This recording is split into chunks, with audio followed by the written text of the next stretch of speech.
MCQ देख लेते हैं। फर्स्ट है according to Croxton and Cowden which arrangement of component of statistics is true. तो इसका आंसर सेकंड है बी। पहले डेटा की कलेक्शन होती है, फिर प्रेजेंटेशन होती है, फिर एनालिसिस होती है, फिर इंटरप्रिटेशन होती है। नेक्स्ट है which is not step of descriptive statics. तो इसका आंसर सी आएगा, हाइपोथेसिस टेस्टिंग। मीन्स स्टैटिक में हम कोई भी टेस्टिंग नहीं करते हैं, उसमें हम डेटा कलेक्शन करते हैं, उसको ऑर्गेनाइज भी करते हैं, प्रेजेंट भी करते हैं, समराइज भी करते हैं। समराइज का मतलब है कि जैसे कोई बहुत ज़्यादा डेटा है तो उसको हम छोटा करके लिख देते हैं। नेक्स्ट है which is related to frequency distribution. तो इसका आंसर आएगा E, all of above. Means जो ई से ऊपर वाले चार ऑप्शन दे रखे हैं वो इसका आंसर आएगा, क्योंकि फ्रीक्वेंसी डिस्ट्रीब्यूशन में हम टैली मार्क भी यूज़ करते हैं, वेरिएबल भी यूज़ करते हैं, फ्रीक्वेंसी भी यूज़ करते हैं और क्लास इंटरवल भी यूज़ करते हैं। तो इसलिए इसका आंसर ई आएगा। तो नेक्स्ट है if class intervals are not given then it is called as A. तो इसका आंसर ए आएगा, डिस्क्रीट फ्रीक्वेंसी डिस्ट्रीब्यूशन, क्योंकि कंटिन्यूस और ग्रुप का मतलब एक ही है। कंटिन्यूस में भी हम क्लास इंटरवल को यूज़ करते हैं और ग्रुप में भी हम क्लास इंटरवल को यूज़ करते हैं। तो नेक्स्ट है types of class intervals are. Means class interval के कितने टाइप हैं। तो इसका आंसर ई आएगा, option A and B. Means class interval के दो टाइप हैं, एक्सक्लूसिव और इंक्लूसिव। नेक्स्ट है age and salary are continuous variable, true और फॉल्स। मीन्स जो आयु और जो सैलरी है क्या वो कंटिन्यूस वेरिएबल है। कंटिन्यूस वेरिएबल का मतलब है कि क्या वो लगातार चेंज होती रहती है। तो इसका आंसर ए आएगा, ट्रू। मीन्स सही, क्योंकि जो आयु है वो भी चेंज होती रहती है और जो सैलरी है वो भी चेंज होती रहती है, इसलिए इसका सही आंसर आएगा। तो नेक्स्ट है figure indicates which type of graph.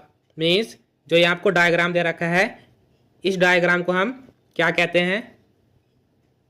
तो इसका आंसर आएगा सी, फ्रीक्वेंसी पॉलीगॉन। तो नेक्स्ट है figure indicates which type of graph. Means ये जो आपको डायग्राम दे रखा है इसका नाम क्या है। तो इसका आंसर आएगा सी, ओगिव। ओगिव को हम क्यूमुलेटिव फ्रीक्वेंसी पॉलीगॉन के नाम से भी जानते हैं। तो नेक्स्ट है cumulative frequency curve also known as. Means cumulative frequency curve को हम और किस नाम से जानते हैं। तो ये क्वेश्चन हमें अभी पीछे भी आया था। तो इसका आंसर आएगा ई, ओगिव। मीन्स जो पॉलीगॉन होते हैं वो एक कर्व की तरह वर्क करते हैं। स्टेटस इन बायोस्टैटिस्टिक्स इज, आपके पास चार ऑप्शन है। A Italian word, B Latin word, C German word, D none of these. Means जो स्टेटस है बायोस्टैटिक्स में ये कहाँ से लिया गया है, मीन्स ये कौन सा वर्ड है। तो इसका राइट आंसर आएगा बी, लैटिन वर्ड। मीन्स जो स्टेटस है वो एक लैटिन वर्ड है। तो सेकंड देख लेते हैं इन बायोस्टैटिस्टिक्स न्यूमेरिकल मीन्स। तो आपके पास चार ऑप्शन है। A number, B small, C fiver, D large. Means biostatistics में न्यूमेरिकल का मतलब क्या है। तो इसका राइट आंसर आएगा ए, नंबर। मीन्स न्यूमेरिकल का मतलब बायोस्टैटिक्स में नंबर होता है। तो थर्ड देख लेते हैं who is regarded as father of biostatistics. Means biostatistics का फादर किसे माना गया है। आपके पास चार ऑप्शन है। A Fisher, B Karl Pearson, C Francis Galton, D Francis Bacon.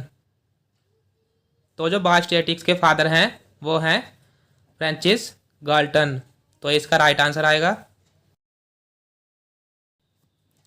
तो नेक्स्ट देख लेते हैं who coined the term biometric. Means biometric को किसने खोजा था। तो इसके चार ऑप्शन हैं। A Fisher, B Francis Galton, C Walter Weldon, D none of these. तो जो इसका राइट आंसर आएगा वो है वाल्टर वेल्डन। नेक्स्ट है biostatistics is also known as. Means biostatistics को हम और किस नाम से जानते हैं। ए है statistics in biology, B biometric, C बायोनेर्मोलॉजी, डी नन ऑफ दीज। तो इसका राइट आंसर आएगा बी बायोमेट्रिक। तो नेक्स्ट है the application of statistical method in biology is called, means अगर हम स्टेटिस्टिकल मेथड यूज़ करते हैं बायोलॉजी में तो उसे हम क्या कहेंगे। तो आपके पास चार ऑप्शन हैं। ए है statistics in vivo, B statistics in biology, C biostatistics, D none of these. तो इसका राइट आंसर आएगा बायोस्टेटिस्टिक्स, क्योंकि इसमें बायो का मतलब होता है लिविंग थिंग्स, लिविंग का मतलब है बायोलॉजी, और स्टेटिस्टिक्स का मतलब है ये जो स्टेटिस्टिकल मेथड ले रखा है, मीन्स जो भी हम नंबर्स यूज़ करते हैं। तो इसलिए इसका आंसर बायोस्टेटिस्टिक्स आएगा। नेक्स्ट है which is not mathematical central tendency, means वो कौन सा है जो मैथमेटिकल सेंट्रल टेंडेंसी नहीं है। ये क्वेश्चन आपको दूसरे तरीके से भी आ सकता है।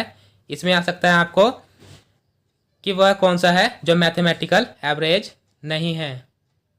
तो इसके चार ऑप्शन हैं। फर्स्ट है हार्मोनिक मीन, सेकंड मीन और अर्थमेटिक मीन, सी ज्योमेट्रिकल मीन, डी मीडियन। तो जो harmonic mean, mean, arithmetic mean, geometrical mean, ये सारे ही हमारे मैथमेटिकल सेंट्रल टेंडेंसी है और मैथमेटिकल एवरेजेस हैं। जो मीडियन है हमारा ये एवरेज ऑफ पोजीशन है। तो इसका राइट आंसर आएगा डी मीडियन। ये हमारा मैथमेटिकल सेंट्रल टेंडेंसी नहीं है। तो हम आगे देख लेते हैं।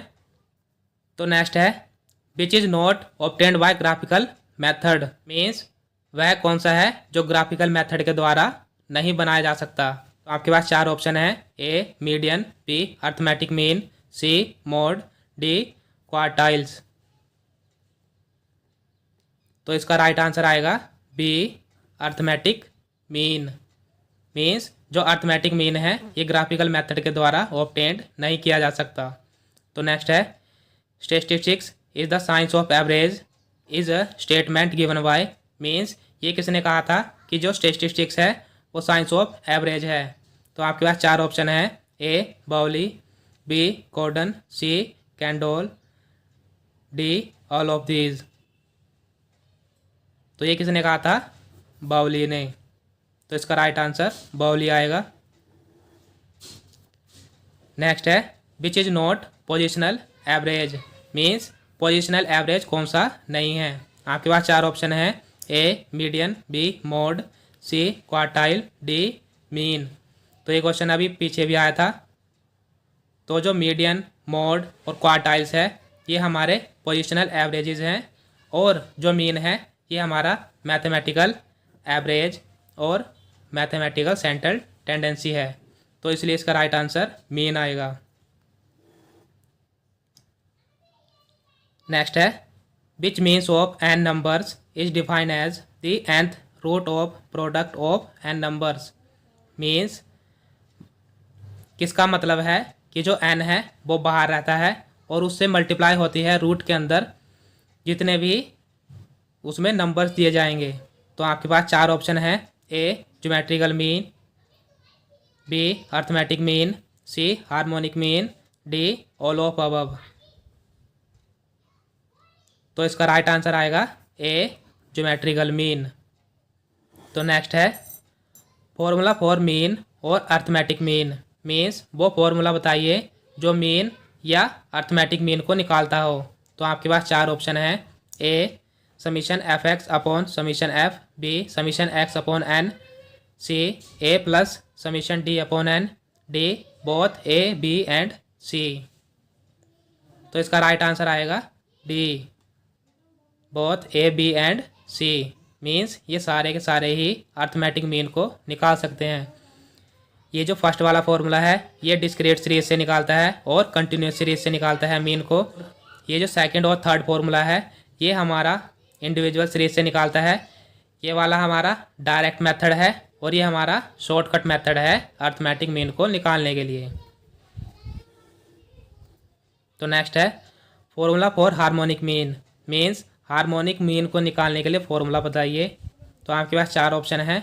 ए n upon 1/x1 plus 1/x2 plus 1/x3 plus so on plus 1/xn, और बी n रूट के अंदर x1 into x2 into x3 और so on into xn। C both A and B, D none of these.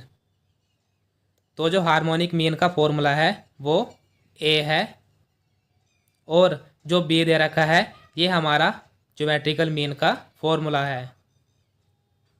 तो हम आगे देख लेते हैं। तो नेक्स्ट है find out harmonic mean from given data. Means हमें हार्मोनिक मीन को निकालना है। ये हमारे पास डेटा दे रखा है, तो इससे हम हार्मोनिक मीन को कैसे निकालेंगे। तो इसके लिए फॉर्मूला है, ये अभी आपके पास क्वेश्चन भी आया था।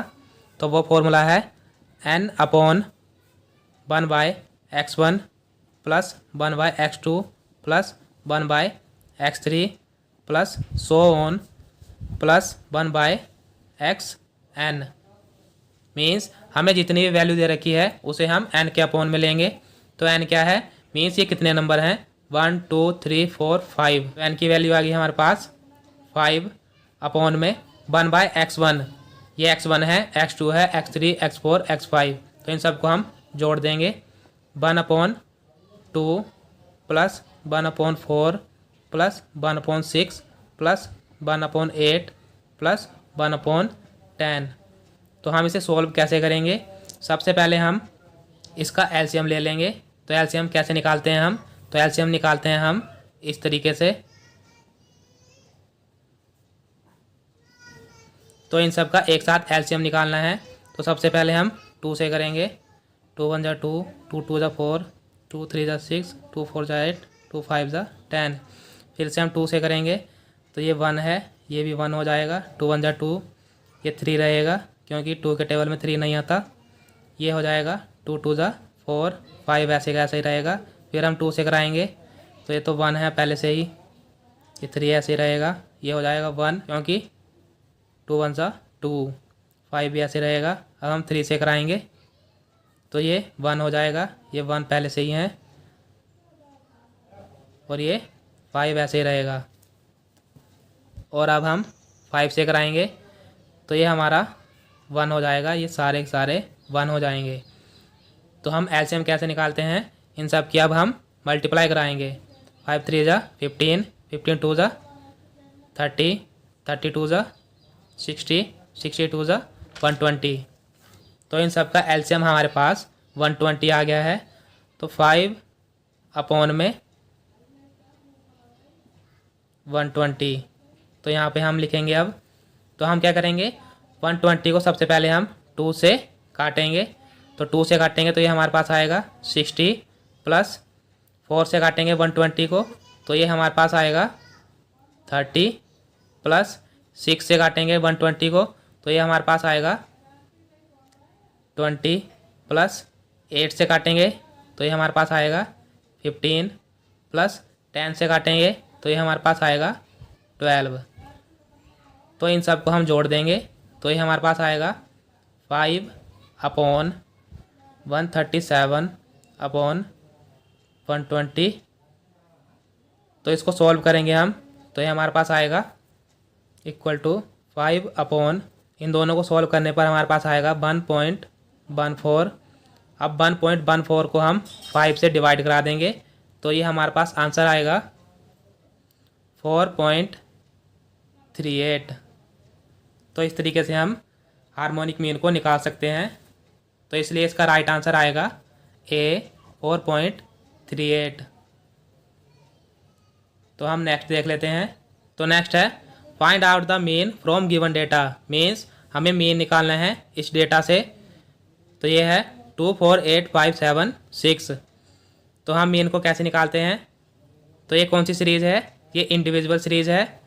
तो इंडिविजुअल सीरीज से मीन को निकालने के लिए एक फॉर्मूला है, वो है summation x upon n। Summation x का मतलब है कि जो हमारे पास नंबर दे रखे हैं उन सब का टोटल।